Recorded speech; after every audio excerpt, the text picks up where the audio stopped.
Hi friends, welcome to ఇంటి వంట. ఇవాల్టి టేస్టీ రెసిపీ వచ్చేసి బాదం పౌడర్ అండి. ఇది పాలలో వేసుకొని చాలామంది తాగుతూ ఉంటారు. అలాగే ఇది పిల్లలకి చాలా మంచిదండి. ఇది తాగడం వల్ల బ్రెయిన్ అనేది చాలా స్పీడప్ అవుతుంది. అలాగే పిల్లల థింకింగ్ ఎబిలిటీని కూడా బాగా పెంచుతుంది. మరి ఆలస్యం చేయకుండా వెంటనే ప్రాసెస్లోకి వెళ్ళిపోదాం పదండి. ముందుగా స్టవ్ ఆన్ చేసుకొని ఒక కడాయి పెట్టుకోండి. అందులోకి 1 కప్పు వరకు బాదాంని వేసుకొని ఒక 4-5 నిమిషాలు డ్రై రోస్ట్ చేసుకోండి.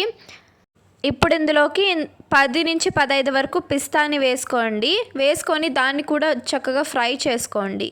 ఆ తర్వాత మంచి ఫ్లేవర్ కోసం ఒక 4-5 యాలకుల్ని కూడా వేసుకొని చక్కగా దాన్ని కూడా మంచిగా ఒక 2-3 నిమిషాలు ఫ్రై చేయండి. ఇవన్నీ ఈ విధంగా డ్రై రోస్ట్ అయిపోయిన తర్వాత స్టవ్ ఆపేసి దీన్ని చక్కగా కూల్ అవ్వనిద్దాం. మరో పక్కన ఒక మిక్సీ జార్ తీసుకోండి. అందులోకి నేను ఇక్కడ 2 కప్స్ వరకు షుగర్ని తీసుకుంటున్నాను. మీరు షుగర్కి బదులుగా పటిక బెల్లంని కూడా వాడచ్చు. ఇప్పుడు ఇందులోకి ఒక 1/2 టీ స్పూన్ నుంచి 1/2 టీ స్పూన్ వరకు పసుపుని వేసుకొని చక్కగా గ్రైండ్ చేసుకోండి. స్మూత్ పౌడర్ అయిపోవాలి ఈ విధంగా. ఇప్పుడు ఇంకో మిక్సీ జార్ తీసుకోండి. అందులోకి మనం ఫ్రై చేసి పెట్టుకున్న బాదాం అవన్నీ కూడా వేసి మనం ఇందాక గ్రైండ్ చేసి పెట్టుకున్న షుగర్ పౌడర్ని కూడా వేసుకొని మొత్తం ఒకసారి గ్రైండ్ చేసుకోండి. చూడండి, ఈ విధంగా మనకి టెక్స్చర్ అనేది ఉండాలి. ఆ తర్వాత ఒక ఎయిర్ టైట్ బాక్స్లో దీన్ని వేసుకొని చక్కగా స్టోర్ చేసుకోవచ్చు. ఇది వచ్చి 1 ఇయర్ పాటు ఏం పాడవదు.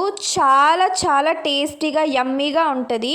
దీన్ని యూస్ చేయడం ఎలా అంటే, ముందుగా పాలని బాగా బాయిల్ చేసుకోండి. తర్వాత ఒక గ్లాస్లోకి తీసుకొని మీకు షుగర్ కావాలంటే షుగర్ వేసుకొని ఈ బాదం మిల్క్ పౌడర్ అనేది వేసేసుకొని మిక్స్ చేసుకొని ఎంజాయ్ చేయండి. మరి మీరు కూడా తప్పకుండా ట్రై చేసి నాకు ఎలా ఉందో కామెంట్ సెక్షన్లో చెప్పండి. Thank you for watching.